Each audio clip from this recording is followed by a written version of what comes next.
Yay Networks.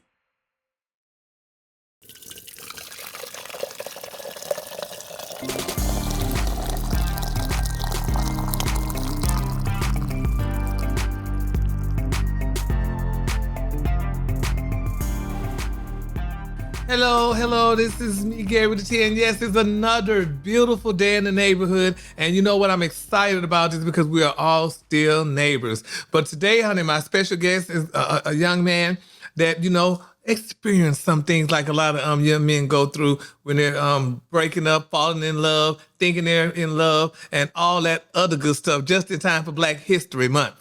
So we're going to talk to this guy today. And you know what? I mean, and you might come off today. Somebody may come off very empathetic with him. Somebody may come off crying. Somebody may say, you know what? I have love. I got love to give to you. So without further ado, ladies and gentlemen, just put your hands together for Mr. Lavon Lewis. Hello, Gary. How's it going? I'm fine, Lavon. How are you this beautiful day? I can't complain. Beautiful day here in Atlanta.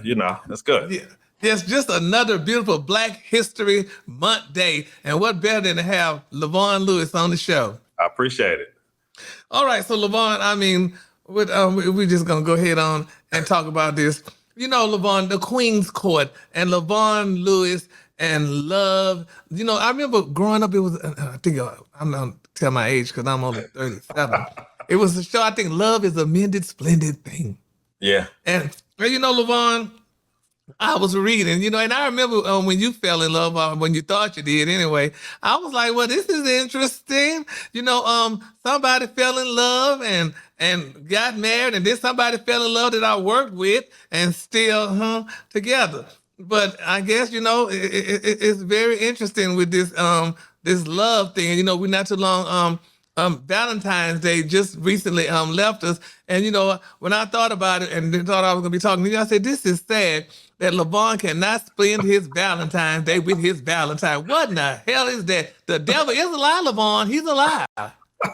And a deceiver. But you going to get it together, though, Lavon. So how you been doing? I've been great, and who's to say I didn't spend Valentine with anybody, Gary? See, that's the problem, Lavon. That's y'all problem.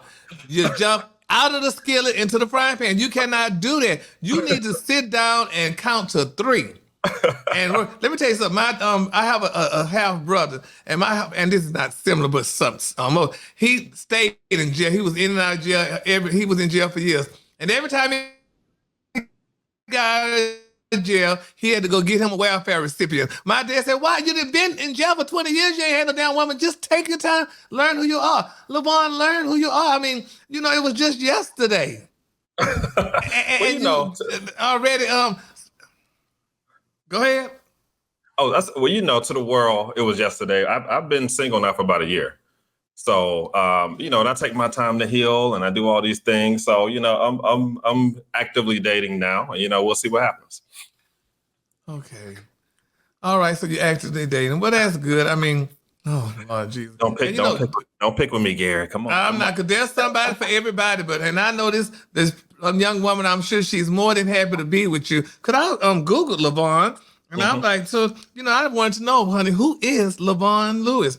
And this is what I came up with. They're saying Lavon Lewis is one of the nation's most respected authorities on branding and marketing, and you are the co-founder, president, and creative director of SL Brands. Is that correct, or is that a lie?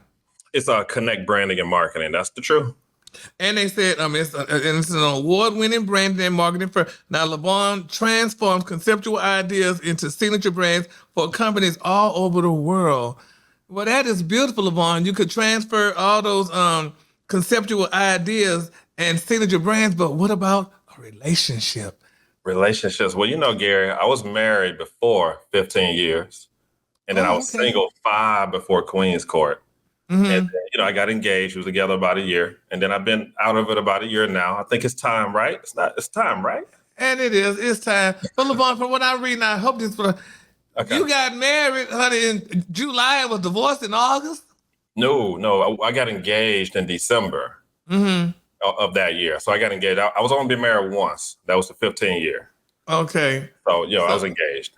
So you and the lovely, which whom I love dearly, Evelyn Lozado, y'all just didn't make it. And I thought y'all was going to make it. Y'all seem happy, but then Do you want me to tell you the truth?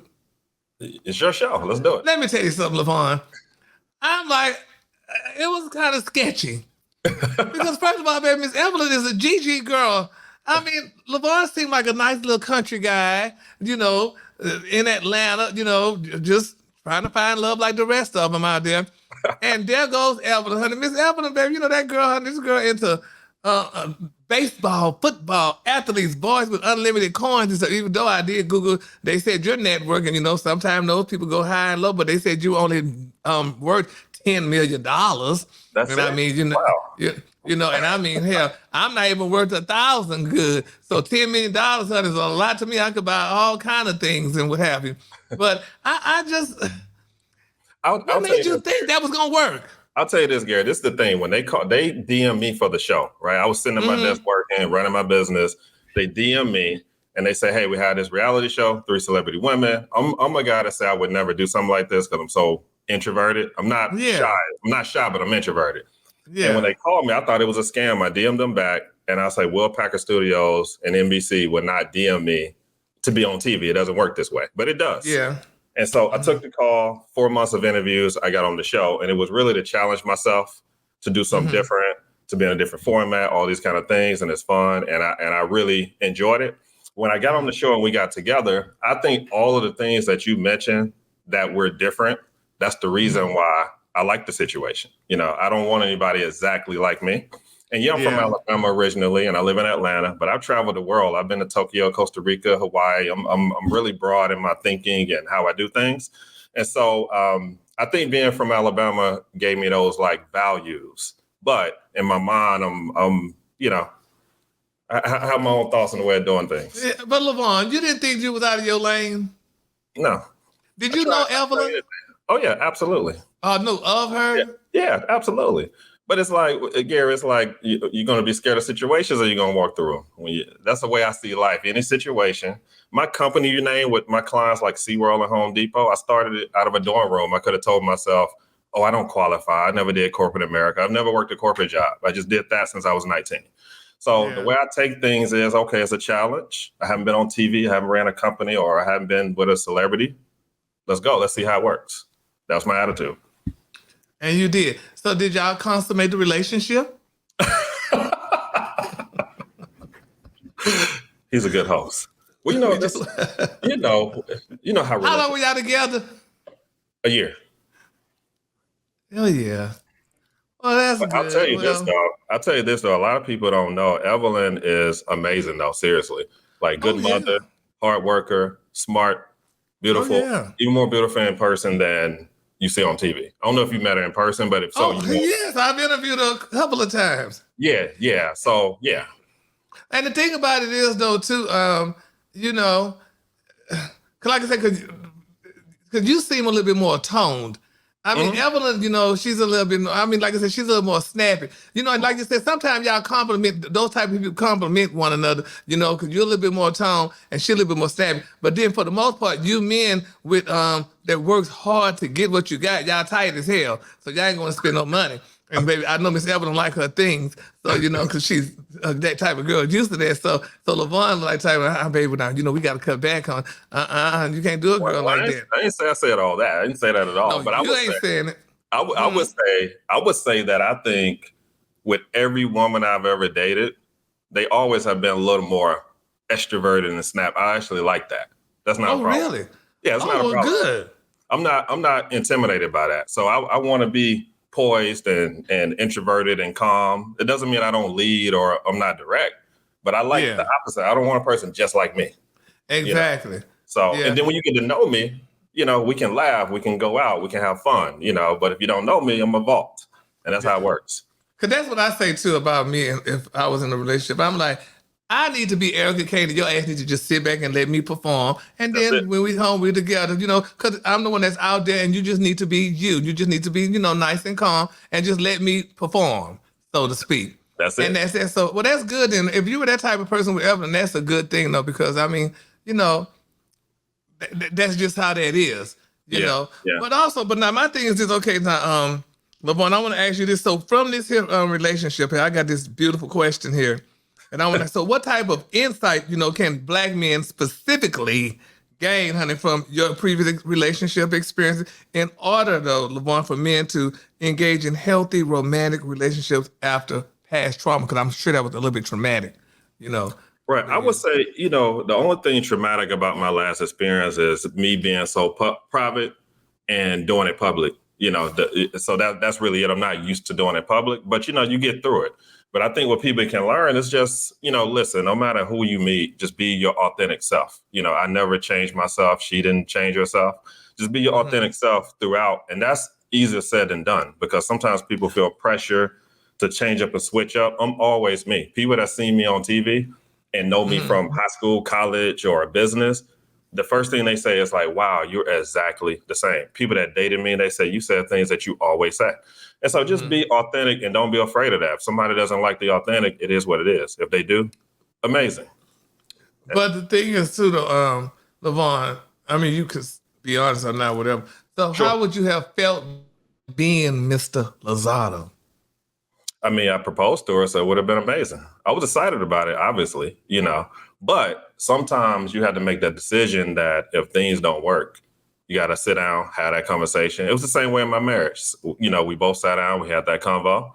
This is what's working, this is what's not, and you got to make a decision. But of course, I was excited about it. I proposed, Yeah, because I read somewhere that you and Evelyn, y'all were amicable. It was just, she hoped that you find the woman of your dreams and vice versa, or what have you. Yeah, she Stuff like said that. she hoped it would be at my wedding. She's invited. Oh, but okay, now wait a minute, honey. Let's rewind the tape. Your new woman. Now, she know you dated Miss Evelyn Lozado, honey, a celebrity. How does she feel about that? Well, I'm actively dating, so I'm not in a relationship. I'm actively dating, but not an exclusive relationship. But I would say I have had women that come across me and they wonder like, hey, do you want another celebrity? Do you want to be in the public? Not realizing that was my first time, dating to that degree on a show like that. It's not my everyday life. So once they get to know me, they realize like, oh, that's not what it is. But yeah, people have questions of, hey, do I want to, do another show? Are they going to get with me and I take off and do another show? I'm like, I didn't apply for the first show. They came to me. So this is a decision I made. Yeah. So so that's the biggest. I can see you on Tommy's show, Ready to Love. Oh, Ready to Love. I love Ready to Love, actually. Yeah. I watch it every Friday. And, I know a lot of people from that show. Yeah, I can see you doing that show. I think you would be good. You think I win, Gary? You think I win? Yeah, you probably would, because talking to you right now, you just seem nice, mild mannered. You seem intelligent. I think you would do well on it. I could put you. I could see you being on that show. We'll see. We'll see. Because you never know. Yeah, because this is not what you signed up for. Like you said, it came to you. But once you start doing these things and they come back, I could see you being on Ready to Love and stuff. Because like I said, you seem like a decent person, and some of the people on that show, but we'll see what the universe holds. That's right. We're gonna see what it holds, because it's gonna hold something definitely for you, and I think that'll be a good thing for you. So, would you be open for that, to do something like that? I'll tell you this: I wouldn't be intentional about trying to do it. If it authentically fell in my lap and it's time, maybe, maybe. Yeah. That's how I treated this situation. It's like, it falls in my lap. I look at it. If it's time, maybe. Because Ready to Love actually DM'd me years before, and I was newly in a relationship, and I said no. Really? Oh, well, That's good. And you was in love. You thought you were anyway, and you stayed. I thought it was, yeah. And didn't break up and honey.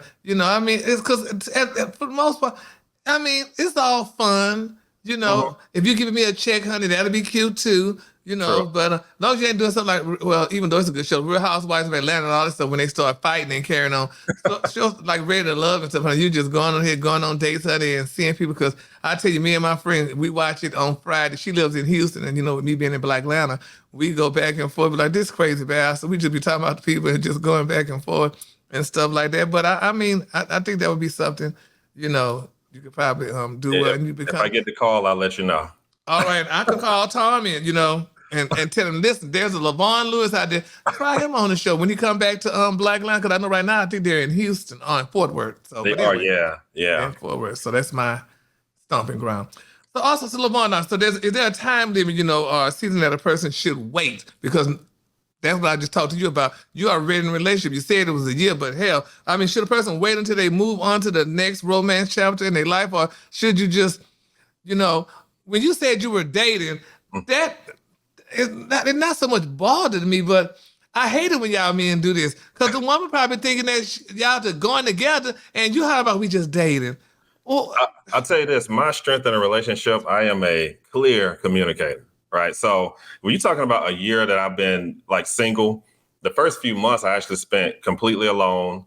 I did the work, I did the research, all these kind of things. So so I think it's okay to kind of, you don't know, your level after my marriage and just dating different people, your level of trauma and healing until you start dating other people. So I'm selective, I'm not, just dating anybody, anything. But, I open up and go out here and there, Yeah, but to me, I don't understand. I never understood what's dating. What is dating? Because, I'm thinking about if we together, like, we dating, going together, whatever, doing stuff together. I'm like, here, I'm from the Oak, we going together. I hear you. But y'all say dating. So in essence, to me, dating is like, oh, but I'm seeing you. But if Keisha come along and I like her, I get to see her too. And all that. Women don't think that way. If we together, we going out doing it, we are together. But you as a man, y'all say dating. That's technically how I think about it, is really gathering data is what I call it. But, I'm at the age and time where I don't do what you mentioned, even though technically I think until you say it's exclusive, you can date who you want. I don't treat it that way anymore.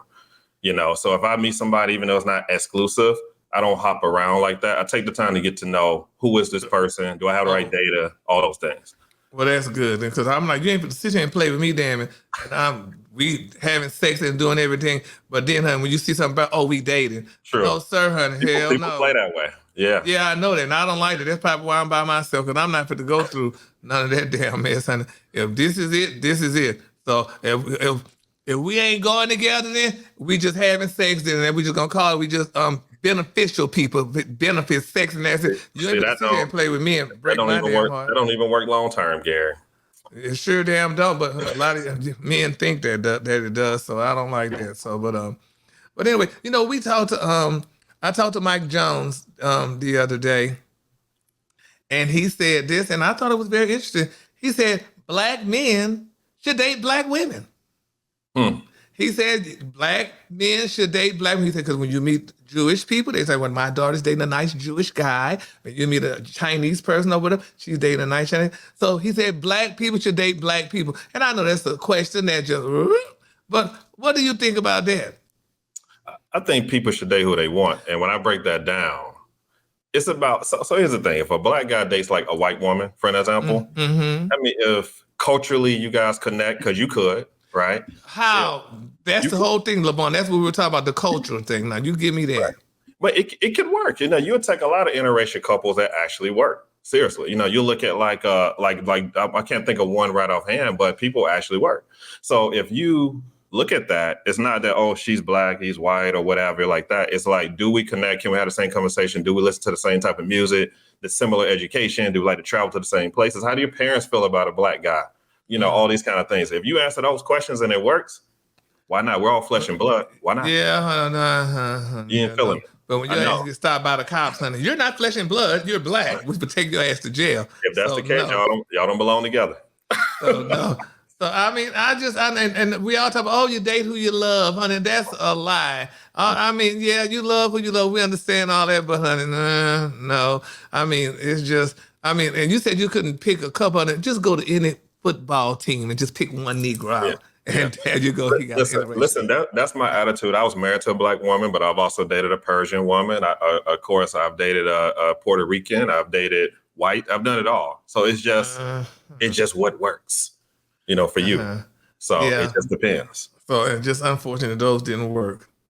I'm 43 years old. A lot of dating, I see that. Lord Jesus. Well, that's good. I guess, whatever. That works.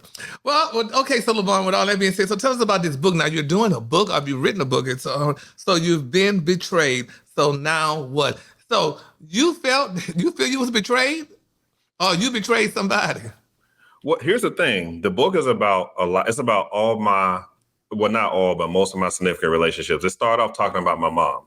right? It talked about how I didn't realize who my dad was until 7 years ago. The dad that raised me was not my Just real 7 years from your age now? right now. Yeah, 7 years Really? ago. Right. It starts off that way. Right. And not because she was a bad person, but the guy she dated lied to her about his status, about being married. So he betrayed her. And then when my mom eventually dated the guy that raised me, they didn't tell me to protect me. Right. And then over time, I just figured it out and she had to tell me. So even though she didn't try to, I had to go through the steps of self-identity, hurt, wondering who lied to me, who didn't, Ooh. and figure that part out. But it also talks about my marriage. I also talk about friendships, also talk about a lot of different things. So the book is really about how to identify, knowing your value, healing. What's the process of that? That's what it's really about. Really? Yeah, definitely. Yeah, I guess. And that's a lot. I mean, to swallow. I mean, not knowing who your biological father was and then, relationships and what have you. That's very interesting though. I mean, so at this point now in your life, so are you going to therapy? Did you seek therapy or anything like that? Yeah, there is periods of times where I do therapy every day for months at a time, but I often do therapy every couple of weeks like that. And keep in mind, 70% of people experience betrayal, and whether we know it or not. And it comes in 4 ways. One, publicly saying things that you discuss privately, dishonesty, loyalty, and it comes in a lot of different ways, right? So it just really depends. And those are the ones that I talk about in the book. And I also accompany it, which I think you're going to like this, Gary, with an audio book that at the top of every chapter acts out my personal experiences before we get into the book. So that's going to accompany the print version of the book. Oh, well, that's good. And definitely we need audio, honey. Are you doing the audio yourself or you got somebody else reading it? I'm doing it. I'm reading it, and then there'll be a scene at the top. For example, I have a chapter called When Nice is Too Nice, right? There'll be a scene of when to say no, how to know you if you didn't know your value. These are my real stories at a time where I was just too nice, and what I learned from it. So you'll hear like a 20, 30-second scene of me actually acting that out, and it goes into it. So in addition to the book, so I'm a creator by profession. I own a creative marketing firm, and I just want this to be an experience for people as they listen to it or read it. You're going to be able to feel it, sense it, see it, and learn from my personal experiences. So is this book out? I'm gathering this out? It comes out in April. In April? Because I was just I hadn't heard nothing about it. But Yeah. so that's very interesting. And you know what? While you have this celebrity, now you definitely need to use that and go out on tour and promote it and Well, get it out there. Here's the thing about it. So it's pre-selling now, and I'll give you the website later. But the reason I did it is because people would call me now on like relationship podcasts or things like that. And when I would walk off stage, people would say, hey, you need to find an angle of relationships that nobody's really talking about, right? Because it's like, I don't know how you remain poised through going private, public, back private kind of thing. I don't know how you court the way you do, the way you communicate, how you're so healthy. Please write one. And I continue to like get that in DMs and speaking engagements and all these things. And I'm like, you know what? I dug deep and I sat with my team. And when we came up with this title, I literally teared up. And my team was like, this is the book. Because when I went through my personal experiences, you realize like how much you've been betrayed from friends to all different kind of things. I have 10 chapters, so 10 different cases. And I'm like, wow, I did not realize this stuff affected me to this degree. And I had a therapist throughout the entire thing help me with certain psychological and factual, facts of the book. So this is the one because it every chapter touched me in that way. Because like I said earlier, because I'm looking at you, I mean, your demeanor is just so calm. Exactly. You would have never thought that. But then in some instances, a person with a demeanor like yours just come and kind of be scary. You can be like, okay. I can say this, Gary. I am a nice guy, and I don't run away from it. I'm kind of people. I'm thoughtful in relationships. I'm romantic. I'm all of those things. But I am zero tolerance on like character flaws. Like you can't like lie to me, cheat on me, not be loyal, talk behind my back. Doesn't mean I have to be mean, but I can just say, we're done. So I give you my all. I'm a guy that I go all in. But if I'm betrayed, it's like, can't do it. Respectfully, I can't do it. Yeah. I think that's kind of how I am. That's like I said, that's why I'm who I am. But do you hurt? You seem like you coming across as like the type, you keep a lot in. Right. You're actually right. Here's the deal with me. So when I go through any type of pain, I like to sit in the hurt. So I'm this way, like you see, because I really do the work, so I'll sit in the hurt. If that means I cry, if that means I got to be alone. A lot of people don't like to face themselves because you don't like what you see, right? If that means I got to be accountable, all these kind of things, I really for real sit in it and I feel it and all these kind of things. And then when I get out, it makes the recovery process faster because I actually take the time to look at everything about the relationship. From the time I met a person to whether it's my mother or my sister, anybody, I look at it and feel it and go through it. So how's the relationship? How's the relationship with your mama? Amazing. So my mom, when my dad passed away about 15 years ago at this point, and a lot of people biological. No, the one that raised me, the biological is still alive. A lot of people don't realize this. When you lose a parent, you value the other one because for the first time, you realize I could lose a parent. You realize you'll do things like I looked at his name in my phone. I can't call him. I looked at his last voicemail. I can't hear. You realize like he's gone. And so when I get to my mother, I value her that much more. Even today, I talk to her every day. And how I got through that process is I just talk to her. I put myself in her shoes. I had empathy. I'm like, listen, this woman was in her 20s. She was scared. She could have aborted me, but she didn't. The reason she was bold enough to not abort me and try to protect me, that's the reason I'm here.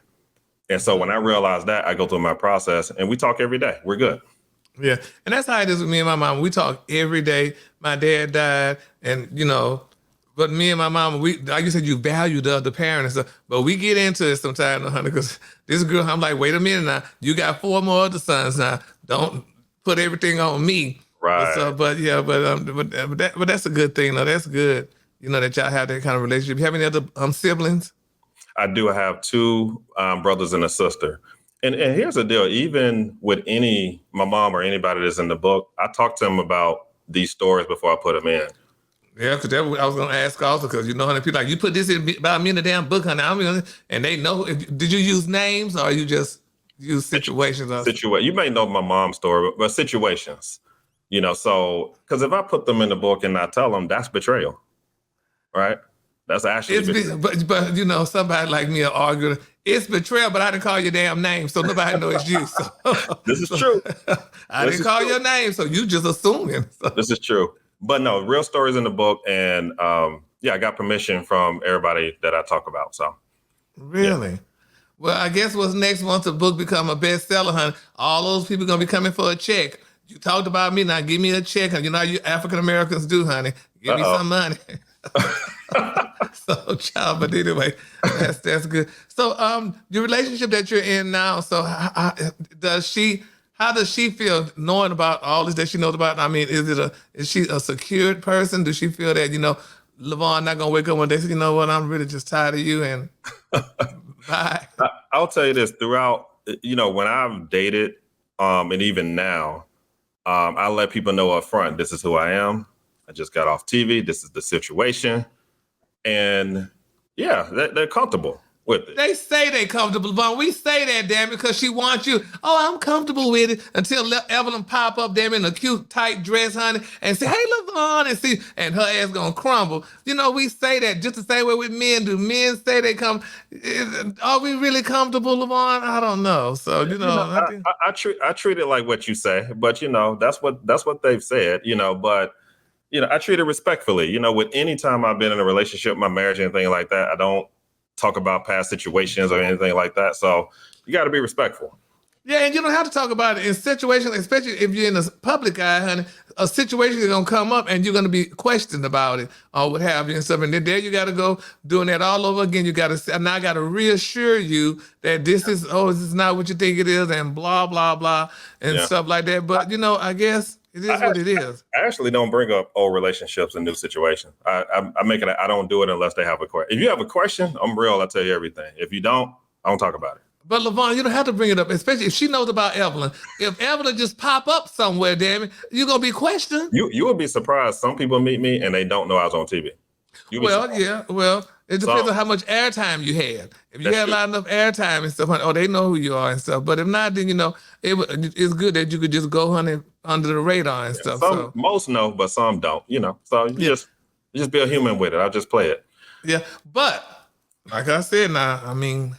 Up to you though. once you start promoting this damn book, honey, I mean, we might need to throw some little names out. That's how it's gonna sell. I mean, people know who Lavon is because if Lavon, I mean, from inside your circle, people are like, oh, that's Lavon and blah blah. But the people that's outside your circle and knows Evelyn, and this is the guy that dated Evelyn from Queen's Court, honey. I tell you what, that damn white lawyer show buying his time. Oh.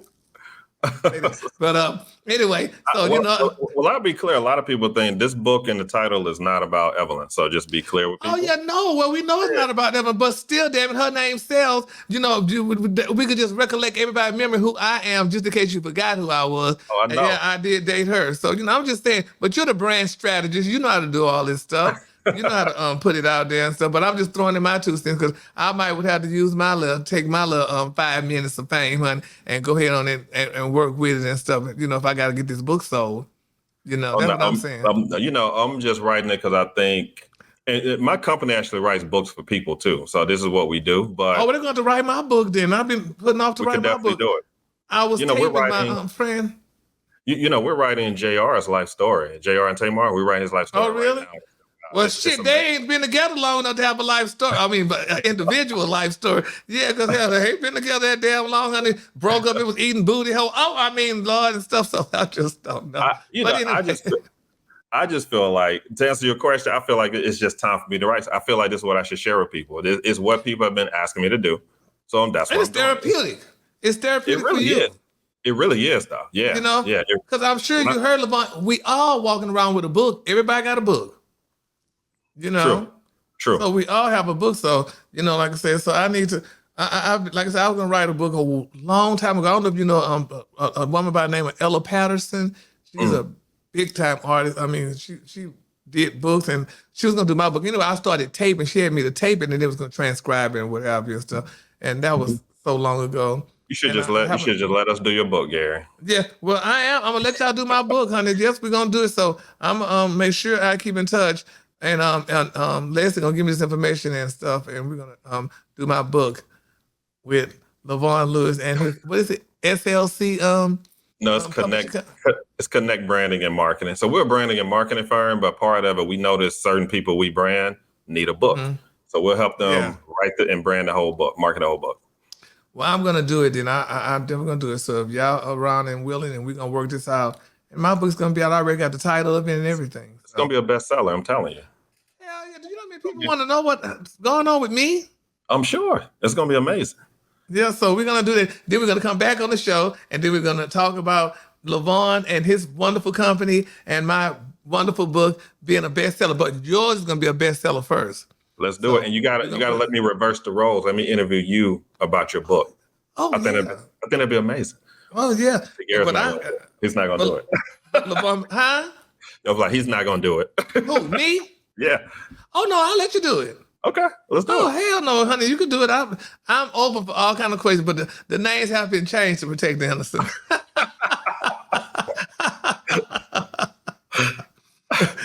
Jeffrey gonna be Leroy. That's how it works. We ain't gonna do no names. So tell me, okay, so Lavon, with all this coming out, what's next for Lavon? And let me ask this question too before I get in there. Would you ever date another celebrity? That's a question I often get. I'll tell you this. To me, it's about alignment. If it's right, yes. Am I seeking it? No. But if it's right, when it comes to celebrity or not, race, all these things, if it sits in my lap and it feels good, because I didn't know I would go on a show, I didn't know I would win the show, or I didn't know who the women were. And when it falls in my lap, I'll make that analysis. Did you not know who Evelyn was? I did, but you have to, the way this works is that I'm sitting on the show and the three women walk in and I had no idea before they actually walk in. It's really unscripted reality. And so, and then they say, all right, everybody go, and you get started. So there's about 95% of the footage people don't see. You saw 10 hours, it's 3,000 hours of footage to get to know a person. So it just really depends. Yeah, I think you and Tamar would have made a great couple. Well, I think Tamar and JR make an amazing couple. So. Yeah, they make an amazing couple. Yeah, we love them too. So tell me, how can people connect with Lavon? How can they reach you on social media, Lavon? How could all this stuff, Lavon, be done? They can reach me on Instagram, Lavon Lewis, LAVON or you'vebeenbetrayed.com. They can get the book. They can pre-order the book because I'm pre-ordering now. I'll autograph it, all these kind of things. You can book me to speak, host, all these kind of things. And then my branding company is brandingconnected.com. We do amazing work. And those are the 3 ways. All right, then. Well, Lavon, thank you so much for stopping by and sharing this. And I can't wait for the book to come out, and I can't wait for you to start promoting it. And then I can't wait for us to start on my book. Let's do it. This is going to be good because we're going to work this out, and we're going to put Lavon Lewis up even more so on the map because we're going to promote these books. Let's do it. Let's do it. I appreciate it. Yeah, I appreciate you. And thanks again. And good luck to you, Lavon, in your endeavors. And good luck to you in love. And hopefully you and this new person, if y'all don't make it in, there's a line, somebody else waiting in line. So I will give you the updates. Please do. In the words of Shirley Caesar, you're next in line for a miracle. That's right. Thank you, Lavon. It's been a pleasure. Thank you. Thank you. Yes, that was Lavon Lewis, y'all. Great interview, honey. I can't wait for his book to come out. And hopefully and prayerfully, that, we all find love somewhere, even myself, because right now I'm not so much searching for it, but like Lavon said, they came to him. So if somebody in love come to me, maybe I could be open for it. Because right now, it's just, in the words of Denise Williams, it's going to take a miracle. Have a great day, y'all. Don't forget, honey, follow, honey. Click here if you like it. Click there if you don't like it. And you know what, honey? You all are beautiful. Until we meet again, Feliz Navidad, Happy Hanukkah, and Merry Christmas. Bye.